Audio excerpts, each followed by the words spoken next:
ഇവര് മൊസാദിന്റെ പേജിൽ കയറി നോക്കിയാലുണ്ടല്ലോ ഹിസ്ബുള്ളയുടെ ശിങ്കടികളെല്ലാം ഇരിക്കുന്ന ഒരു ഇതുണ്ട്. അതിന്റെ പാർലമെന്റ് മന്ദിരമുണ്ട്. ഹിസ്ബുള്ളയുടെ ശിങ്കടികളെല്ലാം, ആ ഹിസ്ബുള്ളയുടെ ശിങ്കടികളെല്ലാം ഇരിക്കുന്ന പാർലമെന്റ് മന്ദിരങ്ങൾ ഇപ്പോൾ ഒഴിഞ്ഞ് കാലിയായി കിടക്കുകയാണ്. അതിന്റെ തലവനും വേറെ 2-3 പേരും അതിനകത്തുള്ളൂ. ബാക്കിയുള്ളവരെല്ലാം ഒഴിഞ്ഞു കിടക്കുക. കാരണം എല്ലാത്തവനും കുറെ എണ്ണവന്റെ പേജർ പൊട്ടി സുന്നിയും പോയി, ചെവിയും പോയി, പിന്നെ കുറെ എണ്ണത്തിന്റെ ഹാർട്ടും അടിച്ചു പോയി, കണ്ണും പോയി, കുറെ എണ്ണങ്ങൾ ഇങ്ങനെ പോയി. പിന്നെ കുറെ എണ്ണങ്ങൾ എന്താ പറഞ്ഞ ഒരുമിച്ച് കൂടിയിരുന്നതിനെല്ലാം തന്നെ ബോംബിട്ട് 10-15 ഒരുമിച്ച് ചത്തൊടുങ്ങി. അങ്ങനെ തലപ്പത്തിരിക്കുന്നവന്മാരെല്ലാം ചത്തുമലഞ്ഞപ്പോൾ സത്യത്തില് വാരിയല്ല ഇസ്രായേൽ ഊരിയെടുത്തു ഹിസ്ബുള്ളയുടെ. എന്തൊരു ആട്ടമായ വൃത്തികെട്ടവന്മാര്. ഇസ്രായേലിനെ കിര്യാത്ത് ഷ്മോനെ, അതുപോലെ തന്നെ നഹാരിയ എന്ന് പറയുന്ന സ്ഥലങ്ങളിലുള്ള ജനങ്ങളെല്ലാം തന്നെ അല്പം ആശ്വാസം ഇപ്പോഴാണ് അവർക്ക് കിട്ടിയത്. കാരണം 10 മാസത്തോളം ആ സ്ഥലങ്ങളിൽ മുഴുവൻ ഇവന്മാർ ചെറിയ ചെറിയ ബോംബുകൾ കൊണ്ടുവന്നിട്ടിട്ട് ഭീതിയിൽ ഇങ്ങനെ ഇപ്പൊ വിടുവിടാ ബോംബ് പറഞ്ഞ് ആ ജലത്തിലെ ആ ദേശത്തിലെ പ്രവാസികൾ ജനങ്ങളെ മുഴുവനും ഇവന്മാർ അങ്ങനെ ഒരുമാതിരി ആക്കി വെച്ചുകൊണ്ടിരുന്നത് കൊണ്ടാണ് ഇസ്രായേൽ എന്ത് ചെയ്തത്? വെയിറ്റ് ചെയ്തുകൊണ്ടിരിക്കുകയായിരുന്നു 10 മാസം. എന്തിനാ ഇസ്രായേൽ 10 മാസം വെയിറ്റ് ചെയ്തെന്നായിരിക്കും നിങ്ങൾ ചിന്തിക്കുന്നത്. ഈ ഹമാസ് തീവ്രവാദികളെല്ലാം തലപൊക്കാത്തവണ്ണം അവന്മാരെ മാളത്തിനകത്തിട്ട് തന്നെ തീർത്തിട്ട് വേണം ഹിസ്ബുള്ള തീവ്രവാദികളെ ഇട്ട് ഒരു കാല് കാഴുകാനായിട്ട്. ഇനി സിറിയക്കകത്തുള്ള ISSന്റെയും കൂടി കൊടുത്തു കഴിയുമ്പോഴത്തേക്കും മൊത്തത്തില് ഇപ്പൊ ISS അതാ രസം. ഹമാസിനെ ഇട്ട് കൊടുത്തു, ഹിസ്ബുള്ളയ്ക്കും കൊടുത്തു, ഇനി ISSും കൂടി ബാക്കി കിടപ്പുണ്ട്. ഇനി സിറിയയിലുള്ള ISSനും കൂടി കൊടുത്തു കഴിയുമ്പോഴത്തേക്കും ഏകദേശം ഇസ്രായേലിന്റെ പണിയൊക്കെ ഇസ്രായേൽ പൂർത്തിയാക്കിയിരിക്കും. മനസ്സിലായോ? ഇപ്പം ഹമാസിന് ഹിസ്ബുള്ളയ്ക്ക് കിട്ട് കാരണം ISS ഞാൻ ഉണ്ടേ ഇല്ലേ എന്നുള്ള രീതിയിലായി ISS ഇരിക്കുന്നത്. മനസ്സിലായോ?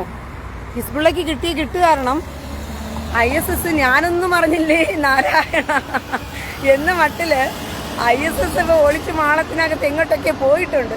ഇനി അവന്മാർക്ക് ഇട്ട് 2 താങ്ങി കൊടുത്തു കഴിയുമ്പോഴത്തേക്കും ഏകദേശം ആ രാജ്യങ്ങളൊന്ന് സമാധാനപ്പെടും എന്നുള്ളതാണ്.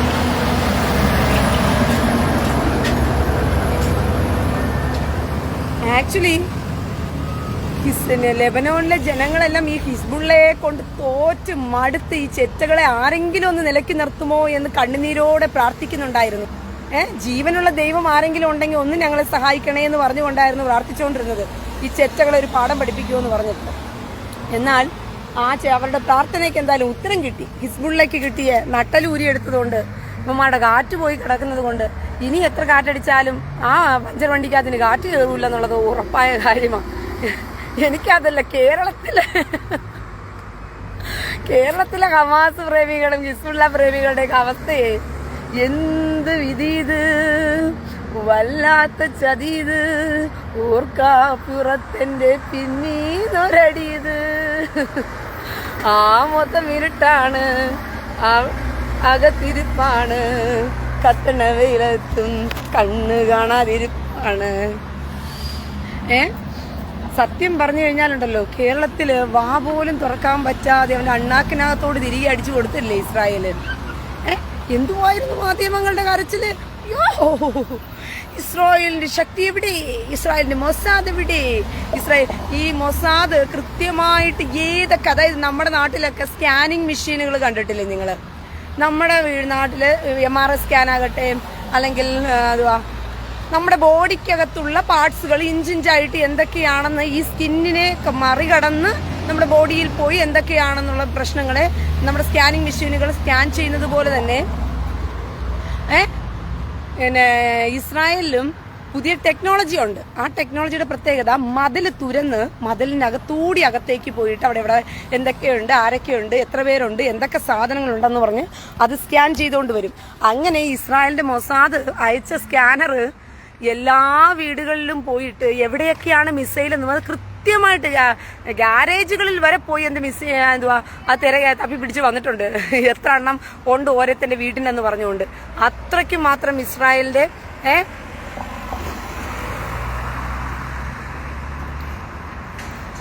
നീറ്റ അത് തന്നെ. Patience is not silence, now they understood. അതെ, നമ്മൾ ക്ഷമയോടിരിക്കുന്നത് കൊണ്ട് ഒരിക്കലും അത് നിശബ്ദമാകില്ല. ഈ വൃത്തികെട്ട ജന്മങ്ങൾ ഒരിക്കലും മൗനമായി പോകില്ല. നമ്മുടെ ക്ഷമയെ അങ്ങ് പരീക്ഷിച്ച് തള്ളിമറിക്കും. എനിക്ക് ഒരുപാട് സന്തോഷമുണ്ട്. എൻ്റെ പേജിൽ എന്നെ ഫോളോ ചെയ്യുന്ന ഒരുപാട് സ്ത്രീകളെല്ലാം തന്നെ ഒത്തിരി ധൈര്യവും ബലവും പ്രാപിച്ചു. എനിക്ക് അത് ഭയങ്കര അഭിമാനം തോന്നുകയാണ് സഹോദരങ്ങളെ. നിങ്ങൾ ധൈര്യത്തോടുകൂടി നമ്മളെ നമ്മുടെ ആയുധം, നമ്മളെ നശിപ്പിക്കാൻ പിശാച് ഉപയോഗിക്കുന്ന ആയുധത്തെ തിരിച്ചറിഞ്ഞുകൊണ്ട് പോരാട്ടം കഴിക്കാൻ നമുക്ക് കരുത്തുള്ളിടത്തോളം കാലം നമ്മളെ ആർക്കും തോൽപ്പിക്കാൻ കഴിയില്ല എന്നുള്ളത് മനസ്സിലാക്കിക്കൊണ്ടും ആയുധം ഏത് തന്നെയാണെങ്കിലും അതിനെ തിരിച്ച് പ്രതിരോധിക്കാനുള്ള ശക്തി ആർജിച്ച് നിങ്ങൾ എടുത്തേ പറ്റത്തുള്ളൂ. എനിക്ക് ഒരുപാട് സന്തോഷമുണ്ട് ഇതിൽ ഒരുപാട് പേര്. കാരണം നമ്മുടെ സമൂഹത്തില് വൃത്തികെട്ട ആഭാസ രീതിയിൽ ജീവിക്കുന്ന, അതായത് ഒരുവളോട് ശരീരം നീങ്ങി താടി എന്ന് ചോദിക്കുമ്പോൾ തുറന്നു വെച്ച് കൊടുക്കുന്നവൾക്ക് നമ്മുടെ നാട്ടിൽ വിലയുണ്ട്. പക്ഷെ ആ ശരീരം തുറന്നു വെച്ച് കൊടുക്കാൻ സൗകര്യമില്ലാത്തത് കൊണ്ട് അതിനെ തിരിച്ചു പ്രതിരോധിക്കുന്നവൾക്ക് നമ്മുടെ നാട്ടിൽ വിലയില്ലാത്ത നാടാണ് നമ്മുടെ നാട്. ഞാൻ പറഞ്ഞതിന്റെ പൊരുൾ നിങ്ങൾക്ക് പിടികിട്ടിയോ? അതായത് ആഭാസത്തിലൂടെയും, അതായത് ഒരു മനുഷ്യന്റെ ആയുധം ഏതാണെന്നുള്ളത് ഈ കാലഘട്ടത്തിൽ നമ്മൾ തിരിച്ചറിയേണ്ടതുണ്ട് പ്രിയ സഹോദരങ്ങളെ. ഒരുവൻ നമ്മളെ തീട്ടമറിയാൻ നിന്നു കഴിഞ്ഞാൽ അയ്യോ തീട്ടമാണേ എന്ന് പറഞ്ഞുകൊണ്ട്, ഒരു മിനിറ്റ് ഞാൻ ബസ് വരുന്നുണ്ട്, അതിലോട്ടൊന്ന് കയറട്ടെ. ആമത്തുമീരിട്ടാണ് അതിനകത്തിരിപ്പാണ് കത്തണ വീലത്തും കണ്ണിന് കാണാൻ.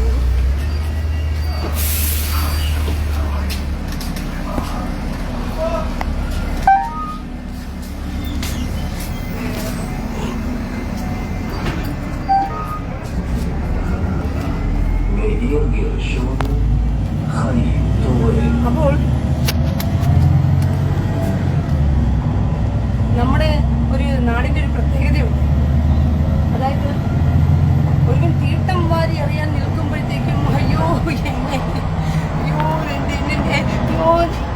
ചെയ്യില്ലേ എന്നൊക്കെ പറഞ്ഞിങ്ങനെ കൂലി നിന്ന് തീട്ടത്തിന് അടി വാങ്ങിക്കുന്നതിനേക്കാളും നല്ലത് അവൻ തീട്ടം വാരി എറിയുന്നതിന് മുമ്പേ അന്ന് മാറി കൊടുത്തിട്ട് ആ നിലത്ത് വീഴുന്ന തീട്ടം കയ്യിലെടുക്കണം. കുറച്ച് കൈ നാറുന്നേ ഉള്ളൂ. കയ്യിലങ്ങ് എടുത്തിട്ട് അവൻ ഒണ്ണാക്കിനകത്തോട്ട് തിരികെ അങ്ങ് കയറ്റി അങ്ങ് കൊടുത്തു കഴിഞ്ഞാൽ പിന്നെ അവൻ ആ തീട്ടവും വിഴുങ്ങിക്കൊണ്ട് കണ്ടം വഴി ഓടണം. ഇതാണ് ചെയ്യേണ്ടത്.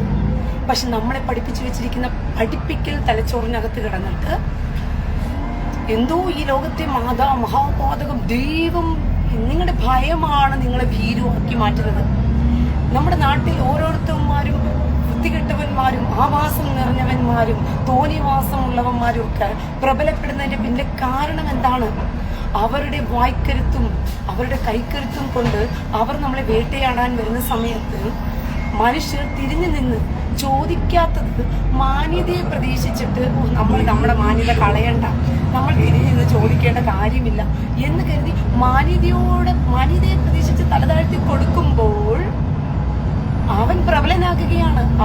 അവൻ പ്രബലനാകുന്ന അവന്റെ കൈക്കരുത്തും അവന്റെ വായ്ക്കരുത്തും ഒന്നും കൊണ്ടല്ല, പിന്നെയോ നിങ്ങൾ ഭീരുക്കളാകുന്നത് കൊണ്ടാണ് അവൻ പ്രബലനാകുന്നത്. ഏതൊരു സിറ്റിയിലാകട്ടെ, ഏതൊരു പ്രദേശത്താകട്ടെ, നമുക്ക് ചുറ്റുമുള്ള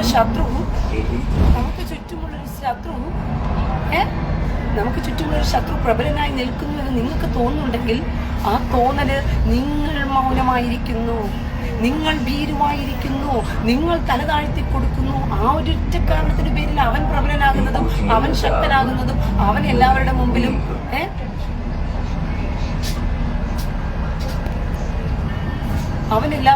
എന്ത് ചെയ്യുന്നത്?